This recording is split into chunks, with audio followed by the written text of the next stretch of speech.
Hello welcome friends. ఈ వీడియోలో వచ్చేసి ఇన్కమ్ ట్యాక్స్ సంబంధించి ఆల్ చాప్టర్స్ని నేను డిస్కషన్ చేస్తాను. సో ఇన్కమ్ ట్యాక్స్ ఎవరైనా చాప్టర్స్ స్టార్ట్ చేయకుంటే ఆర్ ఎగ్జామ్కి స్టార్ట్ చేయకుంటే సో ఫ్రమ్ ఫస్ట్ చాప్టర్ నుంచి లాస్ట్ చాప్టర్ వరకు అన్ని చాప్టర్స్ని నేను ఆల్మోస్ట్ కవర్ చేస్తాను. So first chapter introduction, starting introduction నుంచి అట్ ద ఎండ్ ఎన్ని చాప్టర్స్ ఉన్నవి ఆ చాప్టర్స్ మొత్తం మనం కంప్లీట్ చేద్దాం.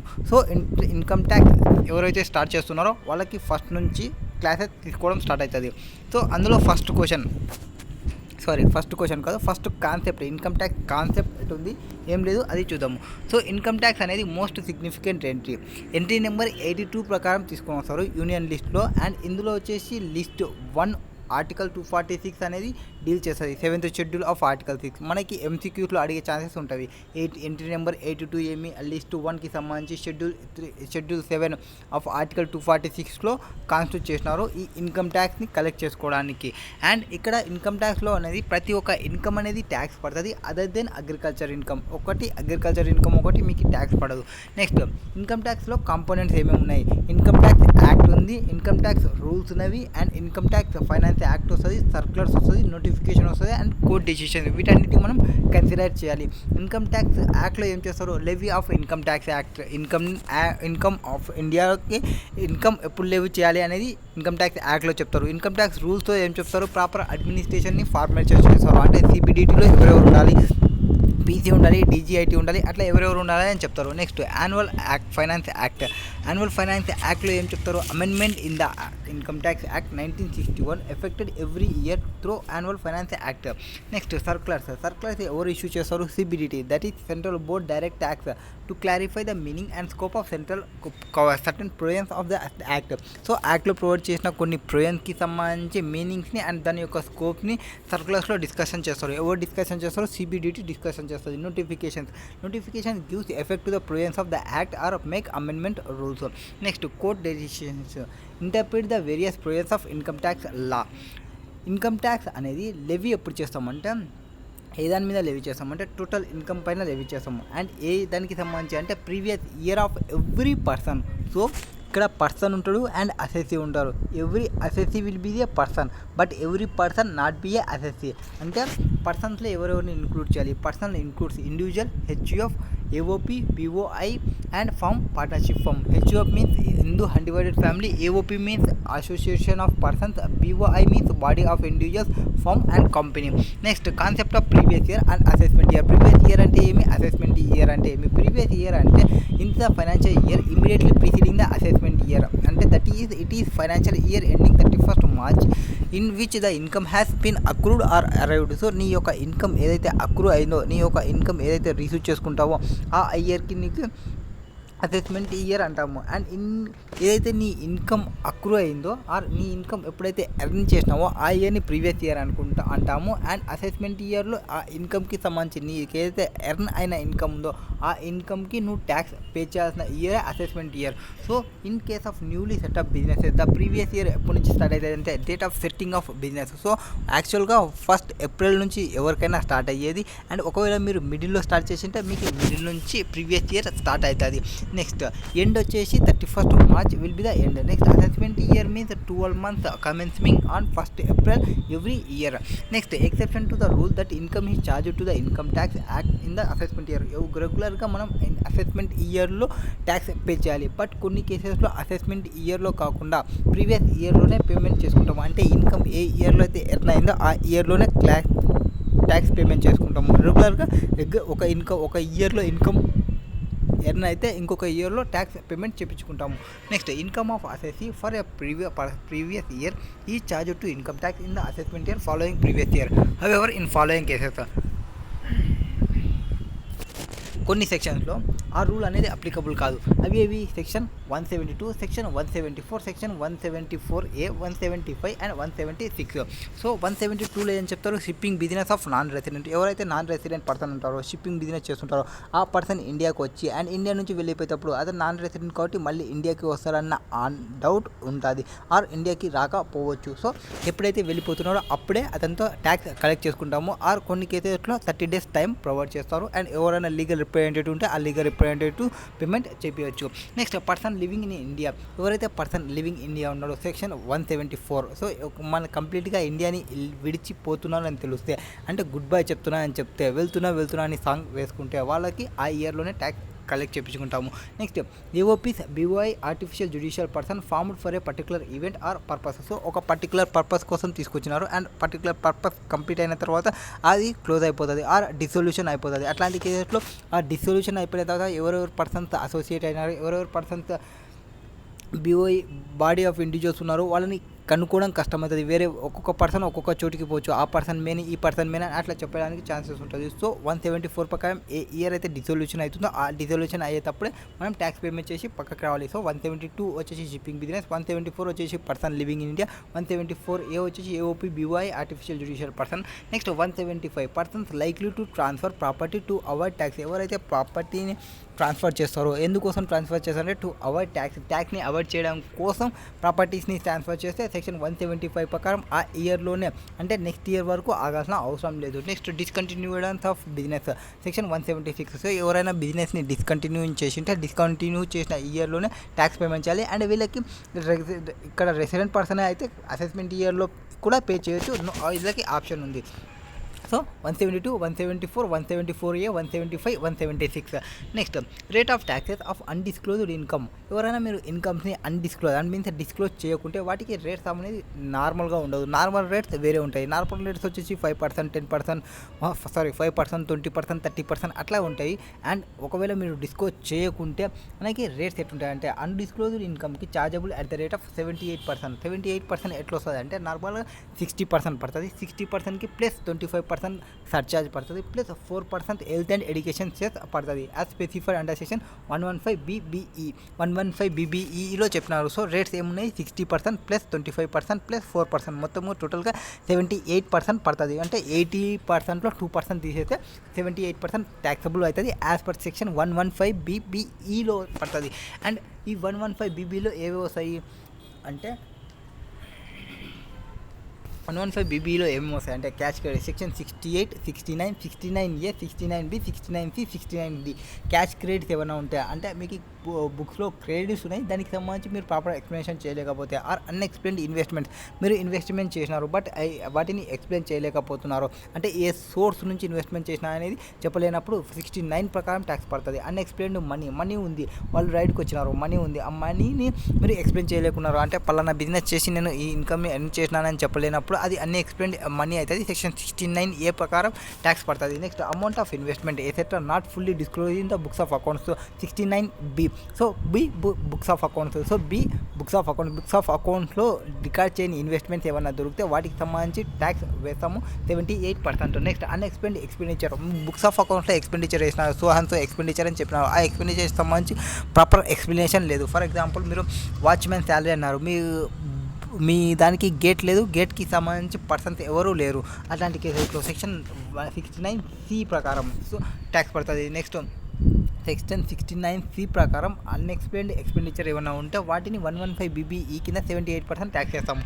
Next amount borrowed or repaid on hundis section 69D. Section 69D హుండీస్కి సంబంధించి దట్ ఈస్ అమౌంట్ బారోడ్ కానీ ఆర్ రిపేడ్ కానీ అదర్ దెన్ పే చెక్తో చేస్తుంటే వాటిని ట్యాక్సబుల్స్ లేకేస్తాము 69D ప్రకారం. సో 115BBE ఏ పడుతుంది 78%. 78% ఎట్లా వస్తుంది 60% plus 25% plus 4% will be the tax. So total income మనకి టోటల్ ఇన్కమ్ గురించి ఎందుకు డిస్కస్ చేయాలి, టోటల్ ఇన్కమ్ పైన మనం ట్యాక్స్ పడుతుందని చెప్తాం. టోటల్ ఇన్కమ్ ఎట్లా అరైజ్ చేస్తాం, total incomes 5 heads of incomes ఉంటాయి. That is income from salary, income from house property, income from PGBP, income from capital gains, income from other sources. This is 5 heads. And దీని తర్వాత మనం తీసేసేది deductions under section chapter 6A డిడక్షన్స్ని తీసేస్తాం. దాని తర్వాత reliefs ఏమైనా ఉంటే తీసేస్తాం. వాటి తర్వాత రిడక్షన్స్ ఏమైనా రిబేట్స్ ఏమైనా ఉంటే వాటిని రిమూవ్ చేస్తాం. వీటన్నింటిని తీసేసిన తర్వాత గ్రాస్ ఇన్కమ్ నుంచి వీటన్నిటి తీసేసిన తర్వాత టోటల్ ఇన్కమ్ వస్తుంది. ఆ టోటల్ ఇన్కమ్ పైన ట్యాక్స్ వేస్తాము. So total income is computed has per preference of computing total income of the assets. So total income ఎట్లా డిటర్మిన్ చేస్తాము? Step 1 determination of residential status. ఆ పర్సన్ రెసిడెంట్ పర్సనా or non resident పర్సనా చూసుకుంటాము. తర్వాత classification of income under different heads. Different heads అంటే income from house property, salaries, PGBP, capital gains or other sources. ఏ head కింద కావాలంటే ఆ హెడ్ కింద. Computation of income under each head after providing permissible deductions and exemptions.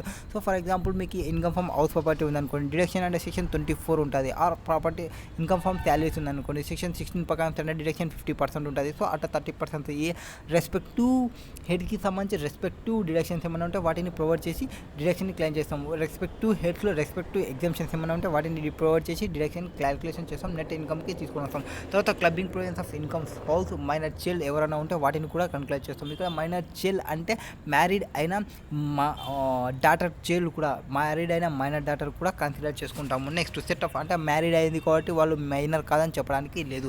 Next set off or carry forward and set of losses. వాటికి సంబంధించి incomes ఏమైనా ఉంటే వాటిని సెట్ ఆఫ్ చేసుకోవడం means clubbing provisions incomes add చేసిన తర్వాత set offs ఏమైనా ఉంటే ఆర్ క్యారీ ఫార్వర్డ్ ఏమైనా ఉంటే వాటిని కూడా set off or carry forward చేసుకోవాలి. సెట్ ఆఫ్ చేసుకోవడానికి మనకి కొన్ని కేసెస్లో 4 years ఉంటుంది, కొన్ని కేసెస్లో 8 years ఉంటుంది, కొన్ని కేసెస్లో ఇండెఫినెట్ పీరియడ్ ఉంటుంది. Next computation of gross total income. So అవన్నింటిని యాడ్ చేసుకుంటూ వస్తే మనకి గ్రాస్ టోటల్ ఇన్కమ్ వస్తుంది. గ్రాస్ టోటల్ ఇన్కమ్ నుంచి deductions from gross total income తీసేస్తాం. Deductions means that is chapter 6 deductions, that is LIC 80 నుంచి 80U వరకు.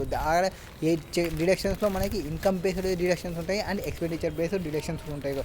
సో ఏ డిడక్షన్స్ అప్లికబుల్ అయితే ఆ డిడక్షన్స్ని రిమూవ్ చేసి now we will reach the computation of total income. Next ఆ టోటల్ ఇన్కమ్ పైన ట్యాక్స్ లయబిలిటీని క్యాలిక్యులేషన్ చేస్తాం. ట్యాక్స్ లయబిలిటీని ఏ ప్రకారం క్యాలిక్యులేట్ చేస్తాం? Applying the rate of tax mention in the annual finance act. So A financial ఇయర్లో ఉన్నామో ఆ ఫైనాన్షియల్కి సంబంధించిన యాన్యువల్ ఫైనాన్స్ యాక్ట్ ఏదైతే ఉందో ఆ యాక్ట్లో ఏ రేట్స్ అయితే స్పెసిఫై చేసినారో under the income tax act as the case may be వాటిని ట్యాక్స్ లయబిలిటీ పైన వేస్తాము. సో ఇప్పుడు ఆ ట్యాక్స్ రేసెస్ ఏవేవి ఉన్నాయని చెప్తాము.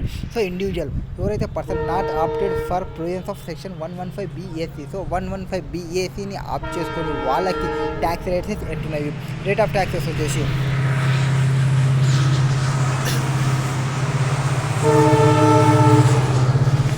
Just second okay. Rate of taxes వస్తున్నాయి. ఎవరైతే 115BACని ఆప్ చేసుకోకుండా ఉంటారో అంటే న్యూ ట్యాక్స్ రెజ్యూమ్ని ఆప్ చేసుకొని వాళ్ళు ఉంటారో వాళ్ళకి ట్యాక్స్ రేట్స్ ఎట్లా ఉంటాయి అంటే అప్ టు 2,50,000 ఉంటే వాళ్ళ below 60 years or below 60 years ఉన్న వాళ్ళకి నిల్ రేట్ ఆఫ్ ట్యాక్స్ ఉంటుంది. ఒకవేళ అప్ టు వాళ్ళ ఏజ్ వచ్చేసి 60 years or less than 80 years ఉంటే 3 lakhs ఉంటుంది వాళ్ళ ఇన్కమ్. సో ఎగ్జాక్ట్ 60 years ఉంటే 3 lakhs will be the basic exemption limit. Next up to above 8 years means 8 years ఉంటే అబోవ్ 80 years ఉంటే మీకు బేసిక్ ఎగ్జామ్షన్ లిమిట్ వచ్చేసి 5 lakhs. ఇది ఎవరికి వస్తుంది? Only the resident individuals. So ఈ కేసులో రెసిడెంట్ ఇండివిజువల్, ఈ కేసులో రెసిడెంట్ ఇండివిజువల్ అంటే మిగతా రిమైనింగ్ అందరికీ 2,50,000 వరకు మాత్రమే వస్తుంది. సో అందరికీ వాళ్ళకి నిల్ ట్యాక్స్ రేట్ పడుతుంది. నెక్స్ట్ రిమైనింగ్ కేసెస్లో అబోవ్ 2,50,000 నుంచి 3 lakhs వరకు కానీ ఆర్ అబోవ్ 3,01,000 నుంచి 5 lakhs వరకు కానీ 5% ట్యాక్స్ రేట్ ఉంటుంది. అంటే అప్ టు 5 lakhs వరకు మీకు 5% ట్యాక్స్. సో 5 ఉందంటే 5% మాత్రం ట్యాక్స్ పడుతుంది. నెక్స్ట్ 5 నుంచి 10 lakhs వరకు 5 into 2 చేస్తే 10 వస్తుంది. సో 20% ట్యాక్స్ వేస్తాము. నెక్స్ట్ 5 అబోవ్ 10 lakhs ఉంటే 30% will be the tax. So individual కేసెస్లో రేట్స్ ఏమన్నాయి? 5, 10, 20, 5, 20, 30. సో 5, 20, 30. 5 వచ్చేసి అప్ టు 5 lakhs వరకు, అప్ టు 5 lakhs వరకు, 20 వచ్చేసి అప్ టు 10 lakhs వరకు, అబోవ్ 20 30%. నెక్స్ట్ ఒకవేళ మీరు ఇండివిజువల్స్ ఇండివిజువల్ కాకుండా HUF ఉంటే not opting for compliance of under section 115BACని ఆప్ చేసుకోకుండా 115BAC ఏమి న్యూ ట్యాక్స్ రెజ్యూమ్ని మీరు ఆప్ చేసుకోకుంటే న్యూ ట్యాక్స్ రెజ్యూమ్లో మనకి ఇక్కడ ఎట్లయితే మనకి 3 ట్యాక్స్ రేట్ స్లాబ్ రేట్ ఉన్నావు అక్కడ 5 స్లాబ్ రేట్స్ ఏమో వస్తాయి అనుకుంటాను. Next for association of persons AOP BOI artificial judicial persons. So HUF కానీ AOP కానీ BOI కానీ ఆర్టిఫిషియల్ జ్యుడిషియల్ పర్సన్కి కానీ వీళ్ళకి ఆ 5 lakhs 3 lakhs ఆ కాన్సెప్ట్ అనేది ఏమీ లేదు. 5 lakhs 3 lakhs కాన్సెప్ట్ ఏమంటే basic exemption limit up to 2,50,000 వస్తుంది. రిమైనింగ్ అన్నీ సేమ్ ఉంటుంది. అప్ టు 5 lakhs వరకు 5%, అప్ టు 10 lakhs వరకు 20%, అబోవ్ 10 lakhs నుంచి 30% will be the slab rate. Next firm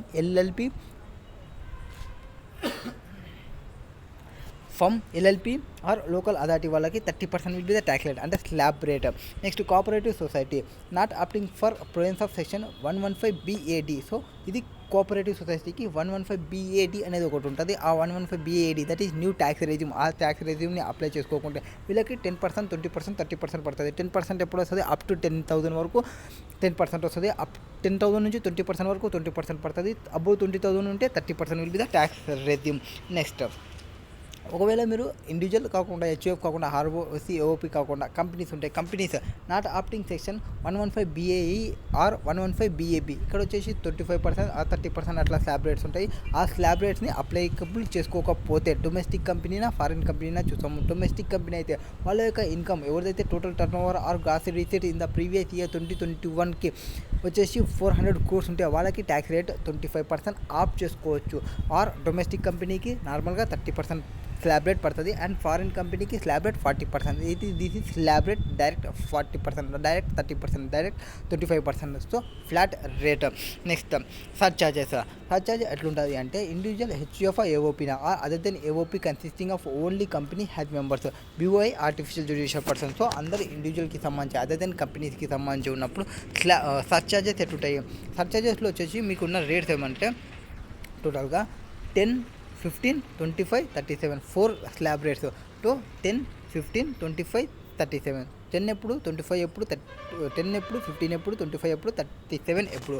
అంటే ఎప్పుడైతే మీ యొక్క total income, gross total income including the dividend income, capital gains under section 111A, 112 and 112A that is మీ యొక్క greater income వచ్చేసి total income అంటే after providing the deductions under section chapter 6 వాటిని provide చేసిన తర్వాత మీ యొక్క టోటల్ ఇన్కమ్ అనేది greater than 50 lakhs that is greater than 50 lakhs అది కూడా అప్ టు 1 crore ఉంటే మీకు 10% సర్చార్జ్ అనేది పడుతుంది.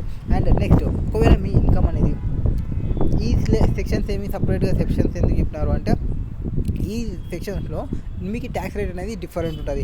ఒక కేసులో ఒక 15% వస్తుంది, ఒక కేసులో 20% వస్తుంది, ఒక కేసులో 20% ఉంటుంది, ఒక కేసులో 15% ఉంటుంది.